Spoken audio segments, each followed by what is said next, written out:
I'm Dr. Bill Lile, and I practice obstetrics and gynecology. I'm licensed to practice medicine in Florida and Alabama, and I'm board certified in obstetrics and gynecology. Today's topic is something called the Zavanelli maneuver. But before we get to the Zavanelli maneuver, what is going on with some of these states and their new laws regarding the preborn? Can you believe New York State, Virginia, and other states are now saying that the baby on the inside is not a person?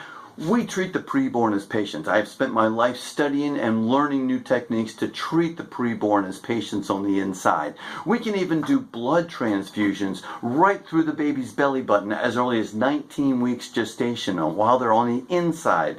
So other centers are doing heart surgery as early as 22 weeks gestation. They're doing valvuloplasty and septoplasty on the baby's hearts.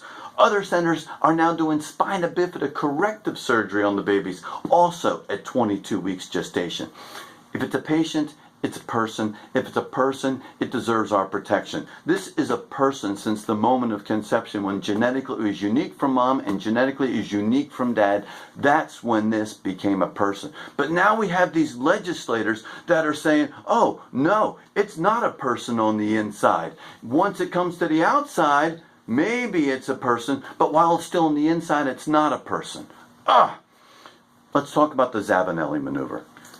A baby's head is obviously more narrow than a baby's shoulders. And when we're delivering the head on very rare circumstances, the baby's head will get stuck.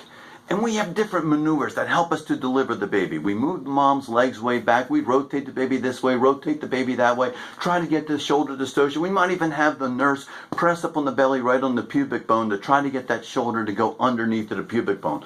But in rare circumstances, you just can't get that baby to deliver the rest of the way. This happened to me almost 24 years ago here in Pensacola, where the baby's head delivered, but the rest of the baby wouldn't. The baby took a breath. The baby was crying, but only the baby's head was on the outside.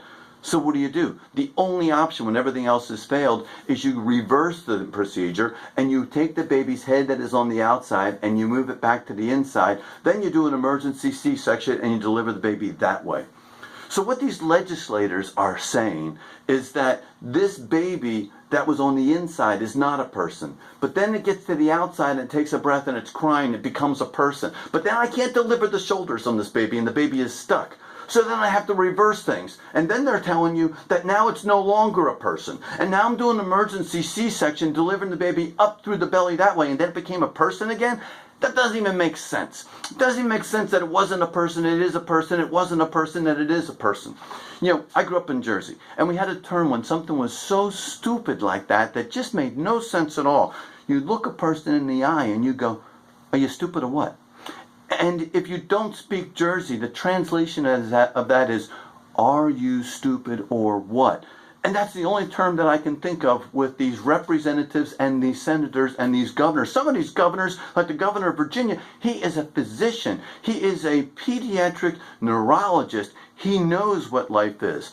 A patient is a person, no matter how small. Our rights don't come from government. Our rights come from God. It is the duty and obligation of the state and of the government to protect our rights, but our rights come from God. So when your state is making these decisions as far as this is not a person, you go to your representatives, you go to your senators, you go to the governor, you look them in the eye and say, are you stupid or what? Because they must be stupid if they don't recognize this as a person. You know, a patient is a person, no matter how small. That's the end of the story. If you have any questions, please get a hold of me through my website, prolifedoc.org. God bless you, and I'll talk to you later.